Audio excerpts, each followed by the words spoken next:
Hello student. पिछले video में हमने पृथ्वी की उत्पत्ति से संबंधित विभिन्न व्याख्या विभिन्न सिद्धांतों को दो प्रमुख भागों में बांटते हुए उनका संक्षिप्त में अध्ययन किया था।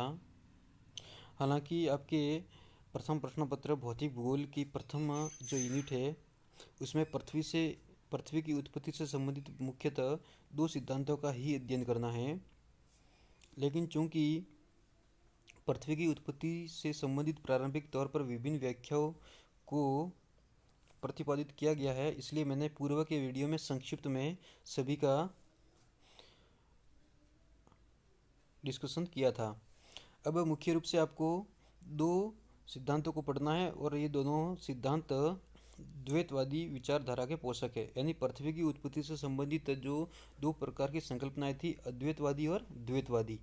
द्वैतवादी संकल्पना से हमारा तात्पर्य जो पृथ्वी और अन्य ग्रहों की उत्पत्ति केवल एक तारे से ही मानती हो उसको अद्वैतवादी बोलते थे, और द्वैतवादी परिकल्पना के अंतर्गत पृथ्वी सहित अन्य ग्रहों की उत्पत्ति अर्थात संपूर्ण सौर मंडल की उत्पत्ति एक तारे से न होकर दो तारों के संयोग से होती है, वो द्वैतवादी परिकल्पना मानी जाएगी।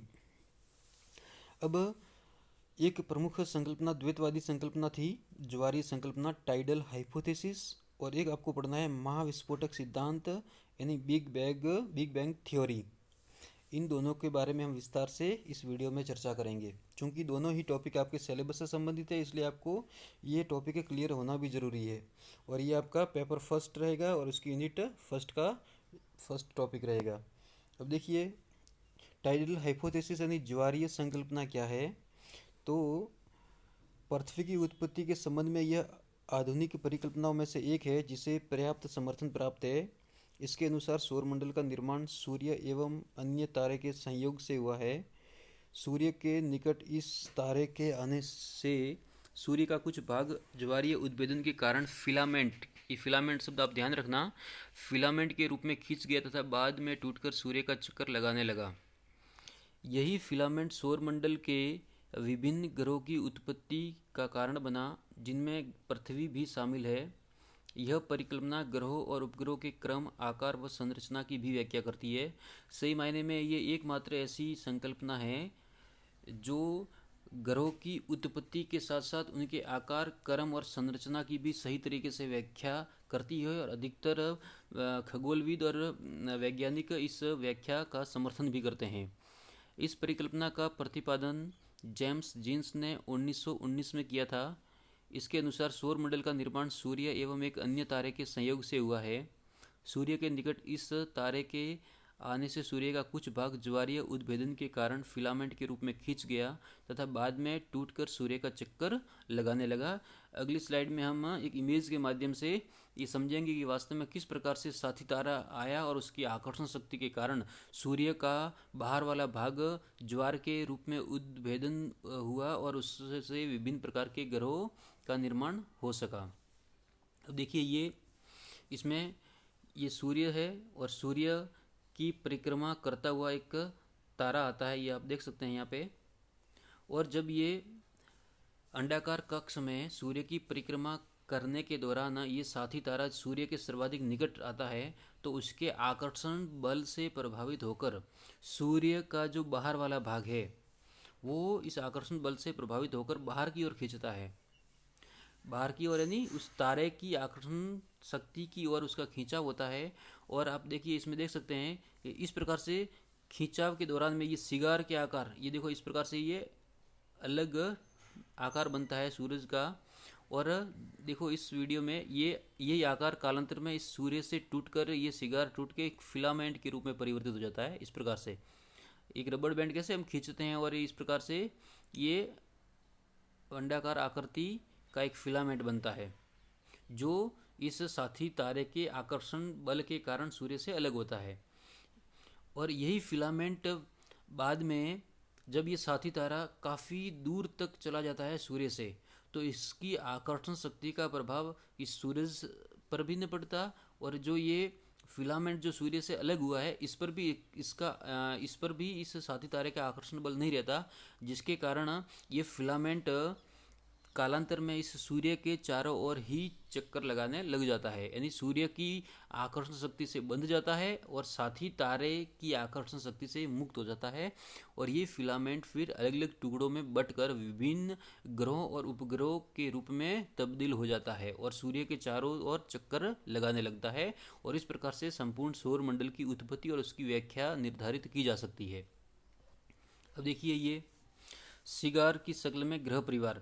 वास्तव में हम देखें कि उस साथी तारे के आकर्षण शक्ति से जो सूर्य से अलग हुआ सिगार था, वो पूरा इस प्रकार से था। ये इस सिगार के आकार में ये फिलामेंट क्या के रूप में अलग होता है और फिर यही फिलामेंट अलग अलग टुकड़ों में बढ़ जाता है, जिसमें बीच वाला भाग सबसे ज़्यादा चौड़ा होता है और जैसे जैसे दाएं बाएं जाते हैं उसके टुकड़ों के आकार छोटा होता है।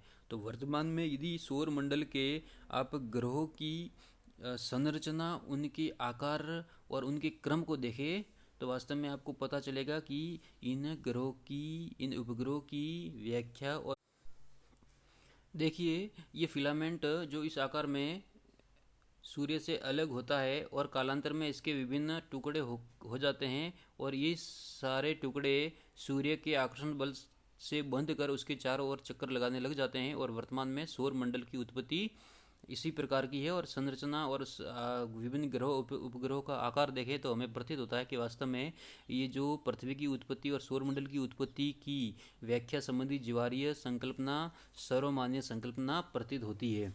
क्योंकि आप देखेंगे फिलामेंट का बीच वाला जो भाग है वो काफ़ी बड़ा रह जाता है और उसके दाएं और बाएं आप देखेंगे तो उस टुकड़ों का आकार छोटा होता जा रहा है। तो वर्तमान में आप यदि ग्रहों के क्रम और आकार और उनकी संरचना को ध्यानपूर्वक देखेंगे तो कहीं ये ज्वारीय संकल्पना के अंतर्गत जो सूर्य का एक प्रमुख भाग जिसको हम ज्वार या फिलामेंट बोलते हैं, वो वास्तव में सही व्याख्या करता है। क्योंकि देखिए, बीच में सबसे बड़ा जो सौरमंडल का हमारा ग्रह है वो बृहस्पति है, ठीक है ना। ये अवांतर यानी आंतरिक ग्रह है और इधर वाले ये बाह्य ग्रह है। सूर्य के जो पास वाले हैं वो अवांतर आंतरिक ग्रह कहलाते हैं और वो मुख्यतः उनका जो आकार है वो ठोस ज़्यादा है। और जो बाह्य ग्रह है वो वायवीय ग्रह भी कहलाते हैं क्योंकि गैसीय पदार्थों की प्रधानता उसमें ज़्यादा रहती है। तो इस प्रकार से आप देखेंगे ये बुध है, शुक्र है, फिर पृथ्वी है, मंगल है, बृहस्पति है, शनि है, अरुण है, वरुण है और प्लूटो। ये सारे के सारे ग्रह इसी क्रम में और इनकी संरचना और आकार इसी क्रम में है। तो हम ये कह सकते हैं कि ज्वारीय संकल्पना वर्तमान में ग्रहों के क्रम, आकार, संरचना को देखने से ऐसा लगता है कि ये इसकी इनकी उत्पत्ति की सही मायने में व्याख्या करता है। अब देखिए, इस प्रकार से जेम्स व जीन्स की ज्वारीय कल्पना के अंतर्गत ये सूर्य है और साथी तारा आता है। साथी तारे की आकर्षण शक्ति से प्रभावित होकर सूर्य का एक भाग ज्वार उत्पन्न करता है और वही उस ज्वारीय रूप को हम फिलामेंट कहते हैं।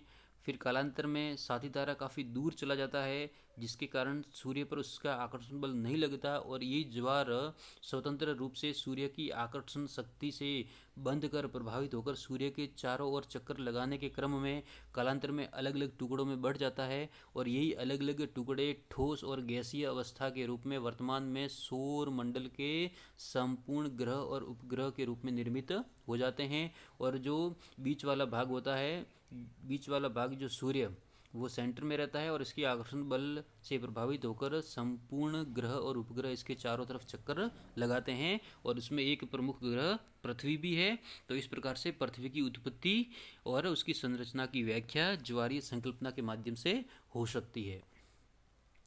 टाइडल थ्योरी देखिए, वापस बताया, ये सिगार के शेप में ये फिलामेंट है और किस प्रकार से ये क्रम में फर्स्ट स्टेज, सेकंड स्टेज और थर्ड स्टेप में सूर्य से उभार उसमें पैदा होता है और लास्ट में ये थर्ड स्टेज में जाके यहाँ पे ये अलग हो जाता है।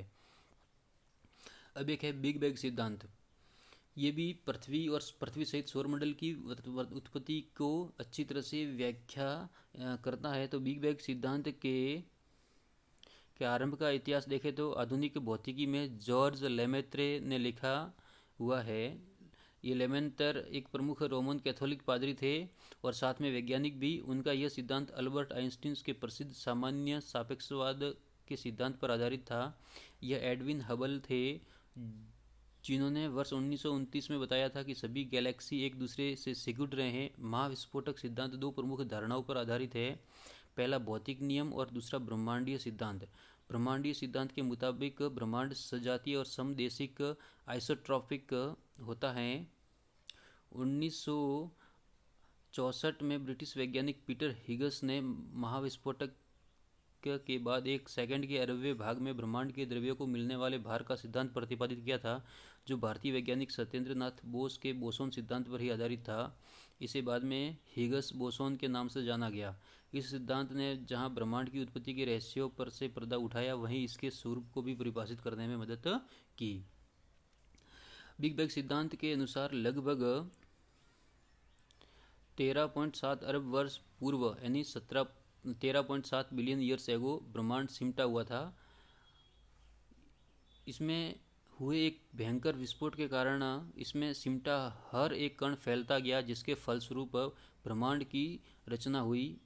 यह विस्तार आज भी जारी है, जिसके चलते ब्रह्मांड आज भी फैल रहा है, यानी ब्रह्मांड का निरंतर विस्तार हो रहा है। और वैज्ञानिक भी आज तक अनुमान नहीं लगा पाए हैं कि इसकी लंबाई, चौड़ाई और गहराई कितनी है। इस धमाके में अत्यधिक ऊर्जा का उत्सर्जन हुआ। यह ऊर्जा इतनी अधिक थी जिसके प्रभाव से आज तक ब्रह्मांड फैलता ही जा रहा है। सारी भौतिक मान्यताएं इस एक ही घटना से परिभाषित होती है, जिसे बिग बैंग सिद्धांत कहा जाता है। महाविस्फोटक नामक इस महाविस्फोट के धमाके के मात्र 1.43 सेकंड अंतराल के बाद समय में अंतरिक्ष की वर्तमान मान्यता अस्तित्व में आ चुकी है। भौतिकी के नियम लागू होने लगे हैं। 1.34वें सेकंड में ब्रह्मांड ये देखिए इतना गुना फैल चुका था और क्वार्क, लेप्टॉन और फोटॉन का गर्म द्रव्य बन चुका था। फिर 1.4 सेकंड पर क्वार्क मिलकर प्रोटॉन और न्यूट्रॉन बनाने लगे और ब्रह्मांड अब कुछ ठंडा हो चुका है। हाइड्रोजन, हीलियम आदि के अस्तित्व का आरंभ होने लगा था और अन्य भौतिक तत्व बनने लगे थे। ब्रह्मांड का जन्म एक महाविस्फोट के परिणाम स्वरूप हुआ। इसी को महाविस्फोट सिद्धांत या बिग बैंग सिद्धांत कहते हैं, जिसके अनुसार लगभग 12 से 14 अरब वर्ष पूर्व संपूर्ण ब्रह्मांड एक परमाणिक इकाई के रूप में था। उस समय मानवीय समय और स्थान जैसी कोई अवधारणा अस्तित्व में नहीं थी।